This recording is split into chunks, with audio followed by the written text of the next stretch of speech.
Assalamualaikum. My name is Huda Khan. My topic is ACE inhibitor associated angioedema. ACE inhibitors are substances that inhibits the activity of enzyme ACE, which is an acronym for angiotensin converting enzyme. These are used for the treatment of hypertension and congestive heart failure. The ACE enzyme is an important component of renin-angiotensin system.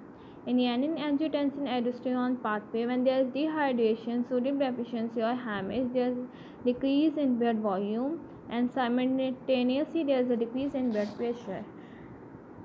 When the kidney receives less blood, it increases hormone secretion, which is renin, which acts on liver and releases angiotensin 1. When angiotensin 1 reaches young, it is converted into angiotensin 2 via ACE enzyme. Angiotensin 2 is a potent vasoconstrictor as well as it also secretes aldosterone, which functions by the retention of sodium and water in body, therefore increasing blood volume, and simultaneously the blood pressure is increased. ACE inhibition. ACE inhibitors blocks the enzyme ACE, also known as kinase 2.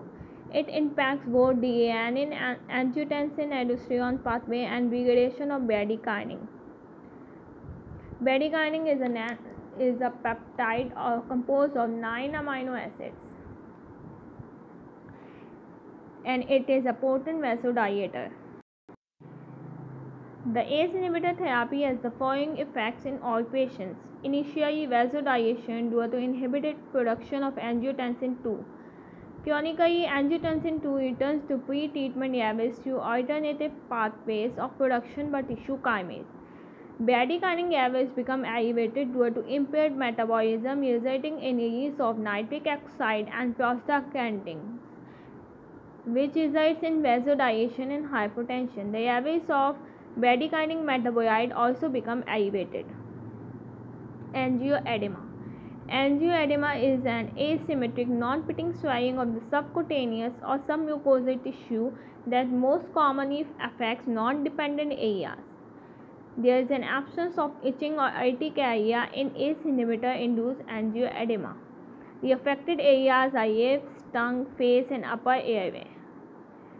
The role of bradykinin in angioedema. There is elevated plasma bradykinin activity.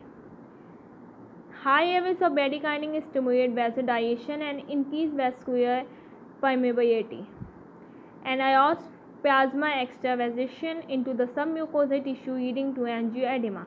The substance P, which is a neuropeptide acting as a neurotransmitter and as a neuromodulator, also increase vascular permeability, leading to angioedema. ACE inhibitor-induced angioedema is a result from defective degradation of at least 3 vasoactive peptides: bradykinin, its metabolite, and substance P. Bradykinin is inactivated by ACE, APP, DPP4, dipeptidyl peptidase 4, and nucleendopeptidase. The APP inactivated bradykinin metabolite is also degraded by dipeptidyl peptidase 4. Substance P is inactivated by enzyme dipeptidyl peptidase 4 and also by ACE and nucleendopeptidase. Decreased activity of dipeptidyl peptidase 4 correlated to a prolonged half-life of substance P, but only in the presence of ACE inhibition, which suggests a requirement for multiple enzyme defects to inhibit degradation. When ACE is inhibited by drug therapy, the secondary bradykinin metabolite enzymes play a role in degrading bradykinin, its metabolite, and substance P. Therefore, defects or deficiency in these enzymes theoretically predispose patients to developing angioedema when taking an ACE inhibitor. There are many studies that support this mechanism. Okay, now case study. A woman 70 years of age from a psychiatric hospital was presented to a general practitioner in the morning with a major component of swollen tongue with a tingling sensation of her lips and oral mucosa. She was sent back, and again 6 hiatus she was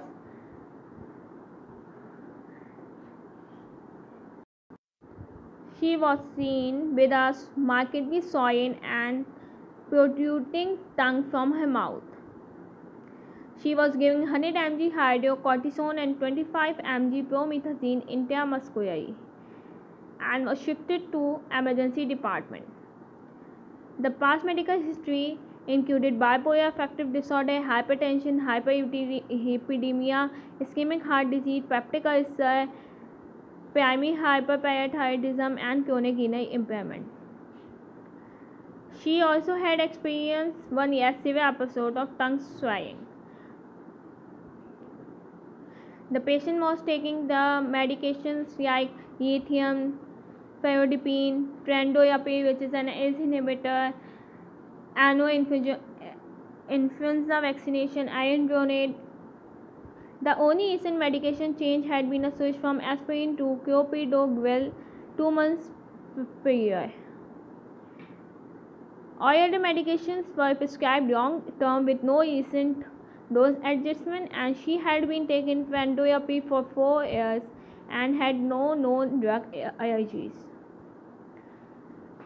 The vital signs were Glasgow Coroner Scale (GCS), which is actually a scale used to measure a person's level of consciousness after a brain injury, was 15, temperature 36.7, blood pressure 194/100, heart rate 100 beats per minute, respiratory rate was 18 beats per minute, oxygen saturation 100%.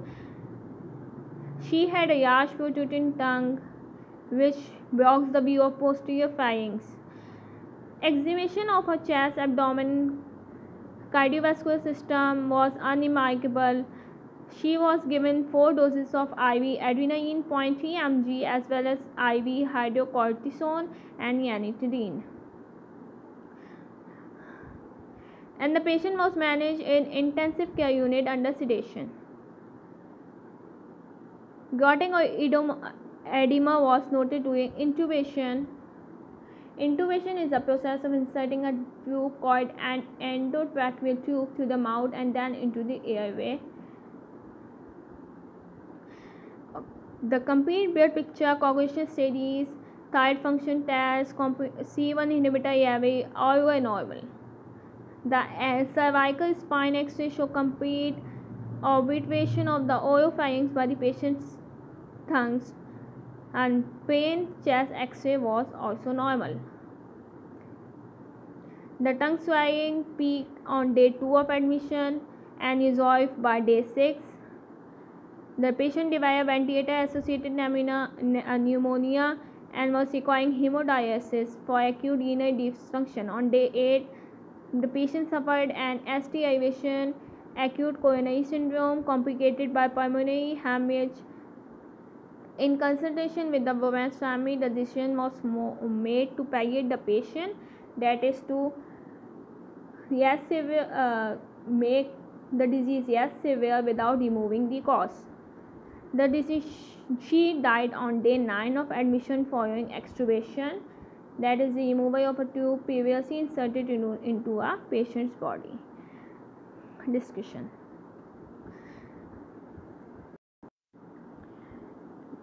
The severity of this case was unusual, but serves as a useful learning tool to better understand the phenomena.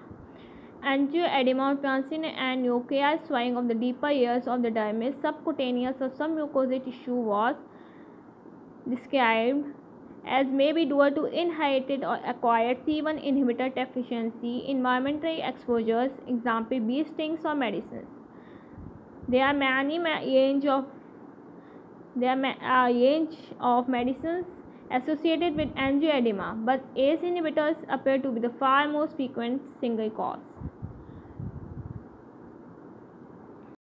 ACE inhibitor associated angioedema is thought to be mediated by increased bradykinin and substance P, as these molecules are metabolized by ACE inhibitors. Binding of bradykinin and substance B to their vascular receptors causes vasodilation and increased vascular permeability, leading to interstitial fluid accumulation. ACE inhibitor associated angioedema is usually presents with localized not-pitting edema around the head and neck. It is morphologically identical to angioedema from other causes, but most commonly involves ribs, tongue, cheeks, and pharynx. ACE inhibitor-associated angioedema is due to elevated level of vasodilators caused by ACE inhibitor inhibition. Rather than immune mechanisms, it occurs typically without urticaria. The swelling develops for 6 hours and usually takes 24 to 48 hours to resolve, but may persist for longer. There may be a history of preceding episodes with long symptom-free intervals. Severity varies between cases and ranges from very mild to life-threatening. In 10% of cases, airway obstruction may occur. Fatalities are extremely rare. Angioedema of the intestine may occur, and this should be considered in the differential diagnosis. The annual incidence may be greater than 1%. Time between initiation of an ACE inhibitor and onset of ACE inhibitor associated angioedema is variable. Some suggest that their cases occurred early, within the first week, but recently there is a suggestion that the rate onset of ACE inhibitor associated angioedema is more common. Risk factors.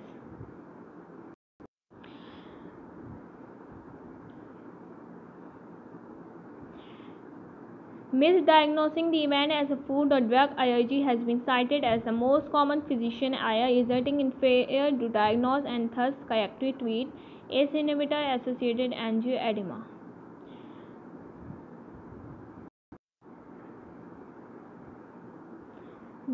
The number of recognized risk factors includes the previous episode of angioedema and African ancestry, smoking, older age, and being female also increase risk. There is a reduced risk in people with diabetes. There is a possibly increased risk with aspirin, NSAIDs, and immunosuppressive agents, but the patient presented here was not documented to be taking any of these.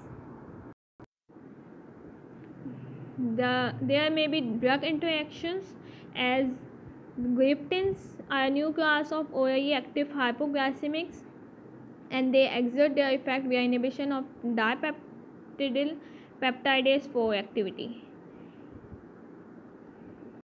which is involved in the breakdown of peptides such as bradykinin. And as we know, bradykinin plays a central role in the pathophysiology of ACE inhibitor associated angioedema. Vidagliptin may be associated with increased risk of angioedema among patients taking ACE inhibitors. The treatment.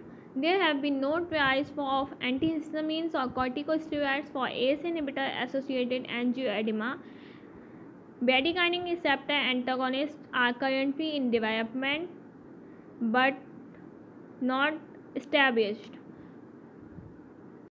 In longer term, cessation of ACE inhibitor is important to reduce the probability of further episode. As with ongoing ACE inhibitor therapy, recurrent events are likely and may be even more severe.